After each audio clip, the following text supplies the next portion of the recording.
Bonjour et bienvenue dans cette vidéo. On est là pour vous présenter les règles de J'y suis, j'y reste, qui est un jeu pour parler de la gentrification à l'œuvre dans nos villes. Vous pouvez jouer à partir de 4, mais il y a 6 personnages. Et si vous êtes plus que 6, vous pouvez faire des binômes, donc jusqu'à 12 personnes. Le but du jeu, il est simple.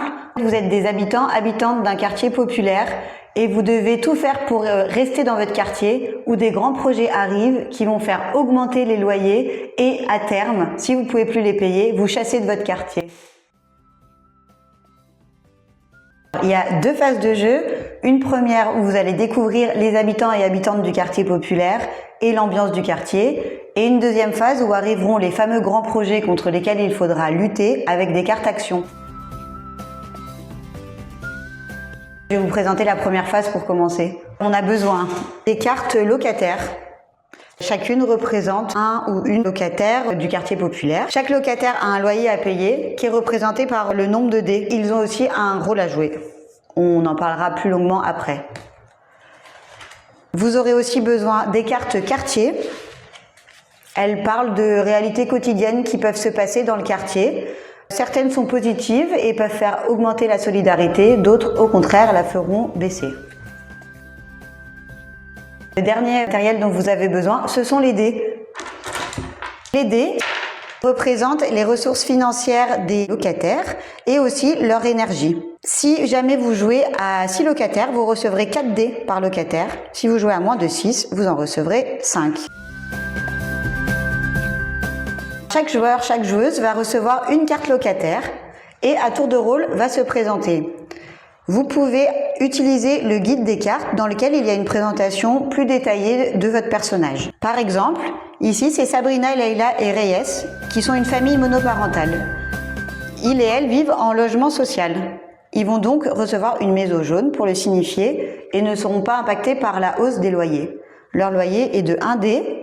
Et leur rôle est de s'occuper de la progression des cartes grands projets. Ensuite, après avoir pioché cette carte locataire, vous piochez une carte quartier. Vous la lisez. Ici, il s'agit d'une panne d'ascenseur dans un immeuble qui fait baisser la solidarité de -1. Vous posez après la carte au milieu. Dans le manuel, vous pouvez également lire l'histoire pour avoir plus de détails sur la situation. Vous continuez jusqu'à ce que chacun des joueurs et des joueuses se soit présenté. Vous arrivez à la phase 2 du jeu dans laquelle les grands projets arrivent. Vous avez donc besoin de ces cartes. Les grands projets sont toujours à l'initiative de promoteurs immobiliers et des pouvoirs publics.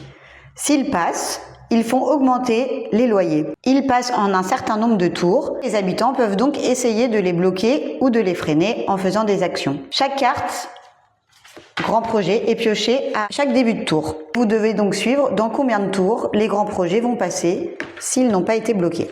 Pour en savoir plus sur les grands projets, vous pouvez lire dans le guide des cartes plus d'informations. Les grands projets impactent la jauge des loyers qui est ici, représentée par ce pion. S'il passe, la jauge augmente et vous devez donc payer des dés supplémentaires à chaque tour pour payer votre loyer. Vous allez avoir besoin dans cette phase 2 des cartes actions qui vous permettent de bloquer ou de freiner les grands projets.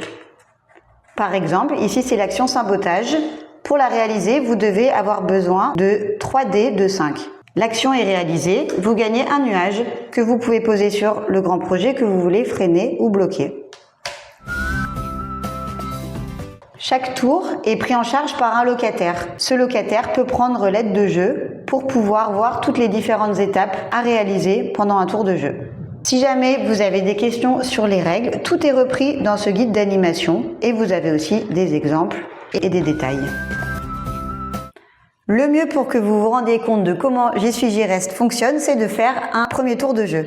C'est à Sabrina de jouer. C'est elle qui du coup va coordonner le tour. Elle commence donc par l'étape numéro 1 qui est donc de piocher une carte grand projet. Elle pioche la carte grande tour de luxe. Page 13, il y a une explication du projet de ces promoteurs immobiliers en lien avec les pouvoirs publics. La grande tour de luxe sera construite en 3 tours si elle n'est pas bloquée avant. Et au bout de 3 tours, le loyer augmentera de +2 dans tout le quartier. Pour bloquer la grande tour de luxe, il faut faire 5 actions. Si les 5 actions sont faites, La tour sera malheureusement tout de même construite, mais sera beaucoup plus petite et ne fera une augmentation de loyer que d'une. On peut maintenant passer à l'étape numéro 2. Piocher une carte quartier et ajuster la jauge solidarité. On pioche la carte quartier rue. On se connaît, on a l'habitude, je suis bien ici. Plus 2, solidarité. Étape numéro 3, piocher une carte action pour pouvoir bloquer la grande tour de luxe. Interpellation communale. Pour pouvoir faire l'action, il faudra 3 dés de 3 et on gagnera un nuage. Étape 4, tout le monde lance les dés. Je récupère un nuage. C'est au tour de Sally qui est en train de jouer et de coordonner le tour. Nous en sommes à l'étape 6. 2 actions ont été réalisées, banderole aux fenêtres et pétition. Et le groupe a décidé d'utiliser les nuages pour bloquer l'ouverture d'un café branché. Les 3 actions nécessaires ont été faites. Le café branché est annulé. Le groupe peut donc retourner la carte et piocher une carte action permanente. Il faut l'activer en posant 6 dés de 1. À la différence des autres cartes, celle-ci peut être activée sur plusieurs tours. Vous pouvez donc laisser les dés sur la carte et attendre le tour d'après pour finir de mettre les dés manquants. Une fois que la carte est activée, vous recevez un nuage, noir ce coup-ci, qui vous permet, comme les autres nuages, de bloquer les projets. Si jamais le projet est bloqué, vous pouvez garder votre nuage noir. Vous n'avez pas besoin de repayer. La seule situation où vous pouvez perdre votre carte action permanente, c'est si votre solidarité dans le quartier est trop basse.